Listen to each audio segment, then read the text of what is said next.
Part 84. We love each other, but why do we fight the Cold War often? When Xuan Huaifeng was lonely, Nian Liangfu enjoyed tenderness. The last time he tasted heroin, he had made up his mind that he would never try it a second time. From his own point of view, he is not someone who is not strong enough to become addicted to drugs.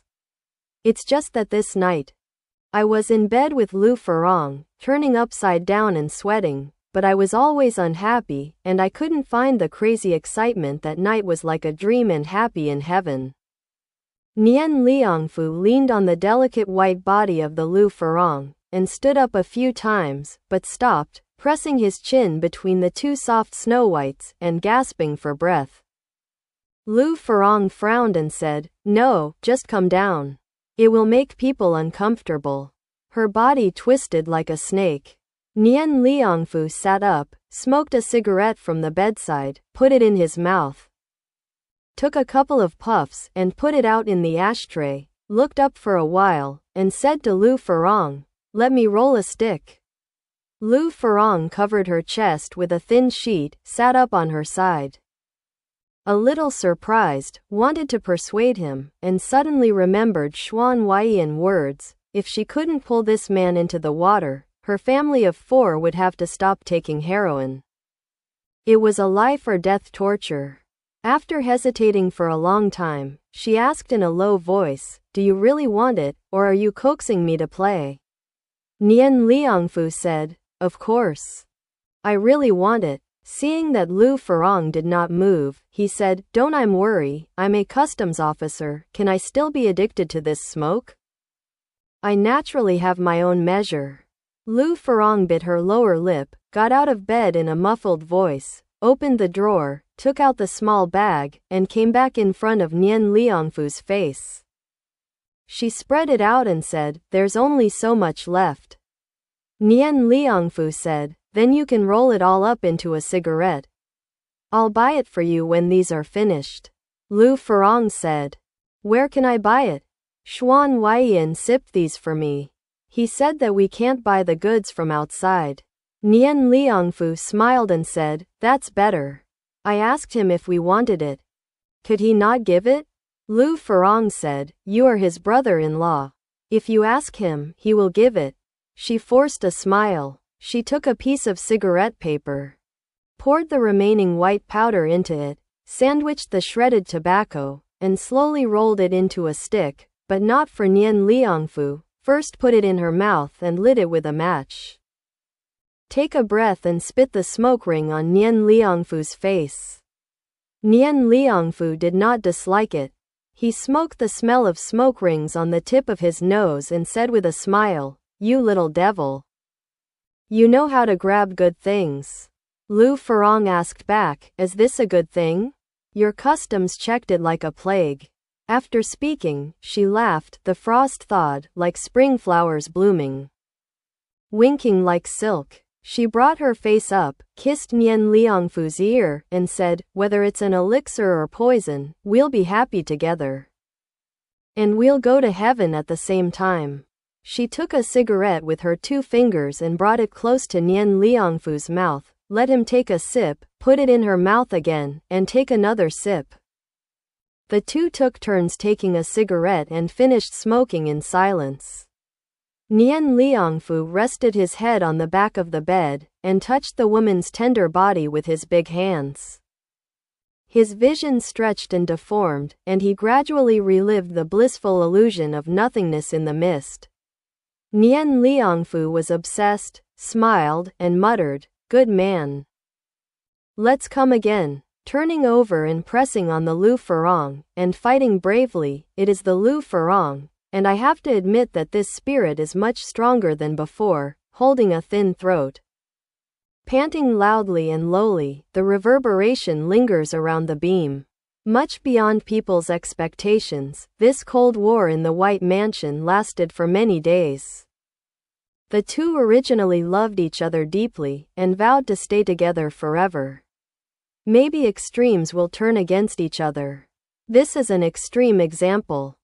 They all thought that there would be no separation, and that there would be a day of reconciliation, but they did not want to lose their bottom line and surrender like throwing away their armor. It's not for the sake of face. It was the events of that day that fell into the hearts of the two of them, and they really felt their own sadness. It's true, it hurts. So, White Mansion became two invisible small countries. Xuan Huaifeng occupied the bedroom, and Bai Xuelan occupied the guest room. The two of them couldn't be separated for a while before. But now they dress, eat, and sleep as if they have nothing to do with each other. In fact, one of the two is a boss and the other is a subordinate. Even on business, they should meet often. At that time, Bai Xuelan was often called by the Prime Minister, and he didn't know what he was busy with. He was always not in the general administration of customs. Since Bai Xuelan was not specially summoned, Xuan Huaifeng also saved his troubles. He stayed in the adjutant's office every day, looking like a businessman, and worked closely with adjutant's son. When there is something to be reported to the chief, he will push it to adjutant's son to do it. How smart Bai Xuelan is, seeing this, knowing that Xuan Huaifeng was deliberately avoiding him. He was even more annoyed. But this kind of anger is different from the past, and it is not easy to break out. It is like a fire burning under the ground. It can't see the trace. But it can roast the grass on the ground. The inch of grass on the ground is naturally the servant in the mansion, and other subordinates of Chief Bai. The atmosphere in the mansion is getting worse day by day. The story of Song Ren being scolded by Bai Xuelan had been widely spread among the servants. Even Song Ren, the head of the guard who was regarded as a confidant by Bai Xuelan, was scolded, and they all knew that the chief and the adjutant Xuan were in trouble. One day, the housekeeper broke his head. And he echoed in front of Bai Xuelan. Adjutant Xuan also said the same. It happened that Bai Xuelan was wiping his whip, and he brushed the ground and gave him a whip. So, who doesn't wake up? Those who can go to Bai Xuelan's side to do errands are all as smooth as ghosts. During this period of time, everyone held their breath and did not laugh easily. In front of Bai Xuelan, the word adjutant Xuan was never mentioned. In front of Xuan Huaifeng, although he wouldn't be beaten, as long as he mentioned the word general manager. There was a coldness oozing out of that handsome face, which naturally made people feel uncomfortable. Xuan Huaifeng returned to the office that day, and suddenly saw a document which listed the format of the proposal, signed the Chinese Chamber of Commerce, and the first line. But wrote, some suggestions for the general election of the customs chief of the Republic of China. Xuan Huaifeng was taken aback and hurriedly took it and asked adjutant's son, "What should I do about this?" Adjutant's son smiled and said, "This is also a commonplace. Let's start shouting for a while. The officials of the government of the Republic of China, of course. The State Council has the final say. With the Prime Minister here, the chief will not be forced into the palace." Xuan Huaifeng said sternly, "According to me, this matter cannot be underestimated. I am very offended by some people. I am afraid that some people will take advantage of the change of office to be detrimental to the chief." Adjutant's son knew that he had been in a cold war with Bai Xuelan for a long time. And he was amused by this, and asked with a smile, "What Adjutant Xuan said also makes sense. If that's the case, why don't you talk to the chief about this?" Xuan Huaifeng coughed and said, "A shrewd person like the chief actually needs a reminder from a fool like me. He probably knew it earlier. But this document, please give it to him when you go to see him." I glued a note on it and wrote a note. Adjutant's son advised him not to move, so he had to accept the document. That day, Bai Xuelan was busy again, and he never appeared in the office. Adjutant's son brought everything back to the mansion. When Bai Xuelan came back late at night, Adjutant's son went to the study to see him. He didn't want to be too busy. So he gave his boss the documents to be given today, said a few words about official business, and then said goodbye and turned around. Walking to the door, he stopped, hesitated for a moment, and finally turned around, took out the proposal, and said to Bai Xuelan, "Chief, this is what Adjutant Xuan told me to give to you again and again." When Bai Xuelan heard the words, his eyebrows twitched. After scanning the name of the document, he already understood what Xuan Huaifeng was worried about. Then he looked at the small note attached to the side. And it was Huaifeng's elegant and neat handwriting. The hand holding the edge of the paper trembled uncontrollably. Bai Xuelan asked, since he found it out, why didn't he bring it over in person? Adjutant Sun said, "Is he busy?" In the documents Bai Xuelan has received these days, the main points of the items criticized by Xuan Huaifeng are common. Really clean and meticulous, as long as all the required materials are listed clearly and the word is good. I also know that Xuan Huaifeng is diligent in business. But the more this happened, the more angry Bai Xuelan became. He was suffering day by day, sighing and feeling sad, and clenching his fists in anger. Xuan Huaifeng is unrestrained, eats what should be eaten, and does what should be done. Bai Xuelan endured these days, thinking that he had been refined into steel. His heart was like a rock, and he hated Adjutant Sun. When he mentioned it gently and skillfully, the steel was softened by 3 points, and the rock was entangled by the creeping tiger. After sending Adjutant Sun to leave, Bai Xuelan stared at the ceiling for a long time in the back chair, and was taken aback for a while. He stood up abruptly and strode out. In a hurry, he walked towards the tree full of white flowers under the moonlight. And when he reached the gate of the small courtyard, his footsteps lightened suddenly. His heart was pounding, and Bai Xuelan was so angry that he cursed in his heart. "How come you come back like a thief? So, how can a weak person who is fond of his old lover and who is secretly hooking up with the little white face, be qualified to do it with him, Bai Xuelan? If you want to annoy this lord, let alone beating people, you have the guts to kill." Although I said that in my heart, the pace was getting slower and slower. Walking down the porch, looking across the bed, the lights in the room were already off. A figure was lying on the bed sideways, breathing slowly. In the darkness, the body was like a mountain undulating. Although the night cloud was thick, it was not completely moonless. Occasionally, the dark clouds passed by high in the sky, and the moon occasionally showed a pointed face.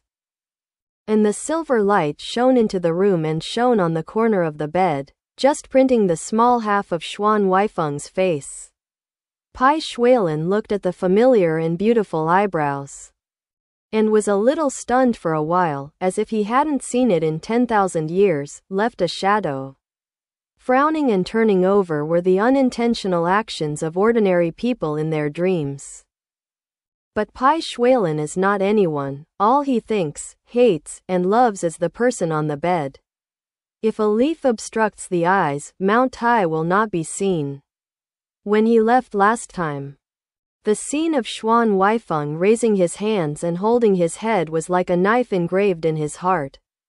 Now Xuan Huaifeng frowned and turned over. The two actions in his heart became one meaning.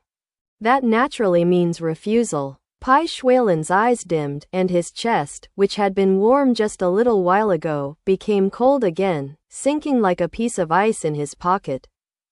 He walked away silently. With such a heavy heart, he no longer wanted to look at the back who rejected him. He didn't even know that the moment he left the window, Xuan Huaifeng rolled over in his dream again, and forced his eyes to open. Is anyone watching him? Is someone kissing the tip of his forehead? Xuan Huaifeng glanced at the dark room, sighed in a low voice, pulled the pillow from the other half of the bed that had been empty for many days, and held it tightly in his arms. The still night is like water, and the cold window faces the moon. Still, lonely, Bai Xuelan went away with joy and returned sadly. Take a step, it hurts a minute. Walking back to the study from the window step by step. I felt that my heart was broken by myself. After the Cold War these days, that person is. No pain, no worries. There are such hard-hearted people in the world. Bai Xuelan. In Xuan Huaifeng's heart, what is it? In addition to being a robber, being a bully, he was sure that even if the two were at odds for a while, there would always be a day of reconciliation. But at this moment, he was really tired. Sitting on the back chair, staring up at the unchanging ceiling, feeling lazily discouraged, I spent the night with him. Unexpectedly, in the early morning, Song Ren came over again. This Shandong man is really a solid man. Last time, he was scolded by Bai Xuelan for the matter of Xuan Huaifeng. This time he came here faithfully.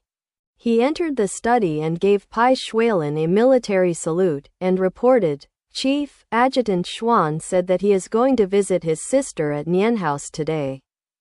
Look, Bai Xuelan hurt himself all night, and at this time he didn't even bother to scold. He glanced over and asked, Did you really not hear what I last time? Song Ren was stunned for a while, and then he murmured, Adjutant Xuan has been going to the customs office these days. I thought that the place was safe, so I didn't come to ask you. This time he went to the customs office elsewhere. I think, I'll give you a report. Bai Xuelan said lazily, Report. I'm asking you. Did you hear what I said last time? Song Ren answered honestly, I hear you. I'm done. Bai Xuelan asked, What did I say? Song Ren had to backtrack like an endorsement. In the future, Adjutant Xuan will go wherever he falls in love with, and whoever he likes to talk to will talk to. Adjutant Xuan wants human rights. If he wants freedom, give it to him. Bai Xuelan asked, You don't think it's worth talking to me, Bai Xuelan, do you? Song Ren hurriedly shook his head and said, I don't dare. Bai Xuelan said, Then why don't you? What are you reporting? He gave Song Ren a cold look. Song Ren hit such a big nail. And finally knew that the chief was determined to draw a clear line with Adjutant Xuan, so he could only come out in a hurry. Seeing Xuan Huaifeng, he didn't talk too much and prepared the car. Xuan Huaifeng got into the car with him, feeling the vibration of the back seat when the engine started, and suddenly asked, He agreed. Song Ren was startled and asked, Who? Xuan Huaifeng said, Don't blush, I guessed it long ago. When you go out like this, you will also ask questions on your duty. Does he agree? Song Ren knew that he couldn't hide it from him, so he nodded. Xuan Huaifeng thought for a while and asked, What did he say? Song Ren was very helpless. These two ancestors loved to ask each other what to say. With all these skills, why fight the Cold War? Like him and his countrywoman, quarreling face to face, wouldn't it end? After drinking foreign ink, there are many twists and turns in my mind. However, no matter how ingenious Song Ren was, he wouldn't be able to reveal all of Bai Xuelan's thunderous, roaring and hurtful words, and said with a naive smile, he agreed. Xuan Huaifeng still asked, What did he say? Song Ren couldn't hide from the question, so he picked something that he didn't think it mattered, and whispered, The chief said, Go wherever you fall in love. Xuan Huaifeng said, Did he just say that? Song Ren nodded. You bastard, and the surnamed Lin can't hook up either. I like that little white-faced surnamed Lin. So don't hide it, even if you do it clearly. Isn't it? These days, every time he thinks of these words, it is a burst of soreness and pain. Remember clearly, at this moment, the word is not bad. The smile on Song Ren's face was suddenly embarrassed, and he said slowly, No. Adjutant Xuan, the chief did not say these words today. He didn't ask me to pass it on to you. Xuan Huaifeng said, I know, he said it a while ago. He wants you to pass on a message to me, saying, in the future, I will go wherever I fall in love. And I will talk to whomever I love. I want human rights. Freedom, he gives it all. Isn't it? Song Ren couldn't stop laughing, and he raised his face and said, Mummy. Who the fuck is chewing his tongue? Is it a servant in the mansion? I'll go back and knock out his mouth full of teeth. Adjutant Xuan, don't take it to heart, the chief is only angry for a while. Shandong people have a big temper. Look at me, quarreling with my mother-in-law, that can shake the roof of the house down.